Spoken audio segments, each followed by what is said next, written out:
नमस्ते बंधु। आज मैंने इसलिए कुछ बोलने के लिए आया कि पिछले कुछ दिनों से ये कोरोना महामारी जो पूरे विश्व में, इसके साथ साथ ही हमारे भारत में पूरा फैल गया है। तो इसके लिए, इसको रोकने के लिए गवर्नमेंट ने कुछ सेफ्टी मेजर्स ले रहे हैं। जो साइंटिस्ट है, जो डॉक्टर्स हैं, वो लोग अपने रिसर्च के ऊपर बेस करके सजेशंस दे रहे हैं हम लोगों को कि हम लोगों को क्या करना है, क्या नहीं करना है, कैसे चलना है, कैसे सब कुछ ठीक हो सकता है। ये एक साइड है।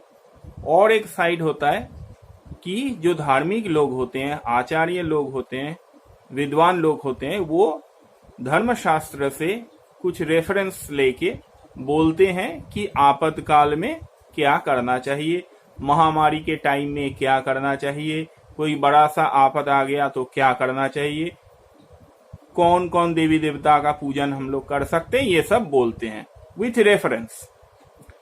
लेकिन पिछले कुछ दिनों से बिहार से मेनली ये उठ के आया है कि कोरोना नाम की एक देवी गाय की रूप लेके कोई गांव में आ गई और बाद में वो एक औरत की रूप में आ गई और वो बोलने इन लोगों से मांग की कि उनका पूजन हो।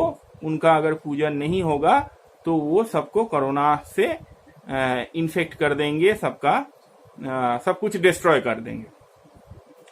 तो ये लेके फिर एक कोरोना व्रत चालू हो गया है कि उसके लिए 9 पान की पत्तियां, 9 लड्डू, ये सब लेके कुछ व्रत कर रही हैं माताएं। माठ में कोई खेत में जाके या कोई नदी के किनारे जाके व्रत कर रहे हैं, ये सब कर रहे हैं। तो ये लेके पूज्यपाद जगतगुरु शंकराचार्य, द्वारका शारदा पीठाधीश्वर एवं ज्योतिष पीठाधीश्वर जगतगुरु शंकराचार्य अनंत श्री विभूषित श्री स्वरूपानंद सरस्वती महाराज, जो मेरे भी पूज्य गुरुदेव हैं, उन्होंने भी ये बोले हैं सबको कि ऐसा कुछ नहीं होता है। हिंदू धर्मशास्त्र में ऐसा कुछ नहीं होता है, ऐसा नहीं है, ऐसा कोई देवी का कोई बखान कहीं नहीं है। तो बात ये है, तो ये सब के बाद कुछ लोग ये बोलने के लिए आ जाते हैं कि देवी देवता का उद्भव तो ऐसे ही होता है, भय के मारे।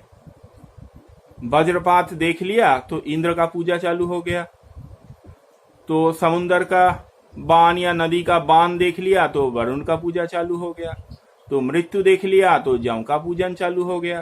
तो ऐसा ये लोग बोलते हैं, लेकिन ये बात सरासर झूठ है। ऐसे भय के मारे सनातन धर्म का प्रादुर्भाव नहीं हुआ है, ये सरासर झूठ है।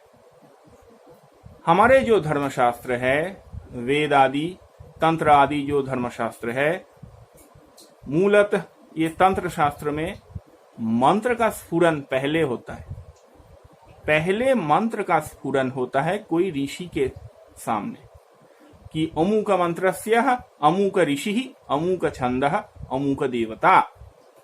तो ऋषि के सामने मंत्र का स्फुरन होता है, फिर वो मंत्र, वो जो स्फुरन हुआ, वो जो विद्या है, वो जो मंत्र है, उससे देवता का प्रादुर्भाव होता है, उनका जंत्र का प्रादुर्भाव होता है।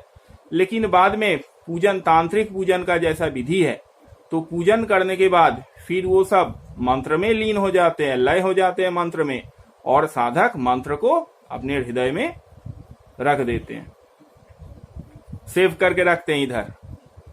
तो मंत्र से प्रादुर्भाव होता है, भय से प्रादुर्भाव नहीं हुआ है। तो भय के मारे कोई देवता बना लिया, फिर वो देवता का विधि आ गया, फिर वो देवता का मंत्र बना लिया। ये जो स्टेप्स है, ये स्टेप्स सही नहीं है। हमारे धर्मशास्त्र के अनुसार पहले मंत्र का स्फुरन, उसके बाद उससे देवता का प्रकाश, और पूजन के बाद फिर मंत्र में लय हो जाना, ये प्रोसीड्योर है।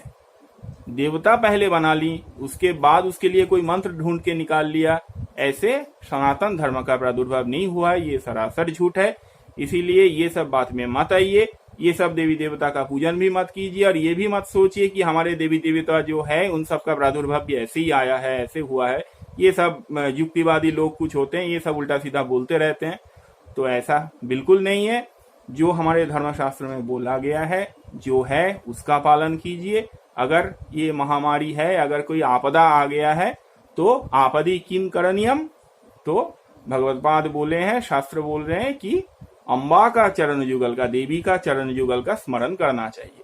तो भगवती दुर्गा का स्मरण कीजिए, वही सब आपदा से हम लोगों को रक्षा करेंगी। ये सब उल्टा सीधा जो सब चल रहा है, इन सब में ये सब नया देवी देवता, ये व्रत पूजा, ये सब बिल्कुल मत कीजिए, ये शास्त्र विरुद्ध है, ये सब मत कीजिए। और ये इसके कनेक्शन में ये जो कुछ क्रिटिक्स होते हैं ना धर्म के, सनातन धर्म के कुछ क्रिटिक्स होते हैं, वो क्रिटिसाइज करते हैं धर्म को कि ऐसे पहले भी बना है, अभी और एक आया है तो क्या हुआ है। ऐसा भी बिल्कुल नहीं है। तो ये सब में मत फांसिए।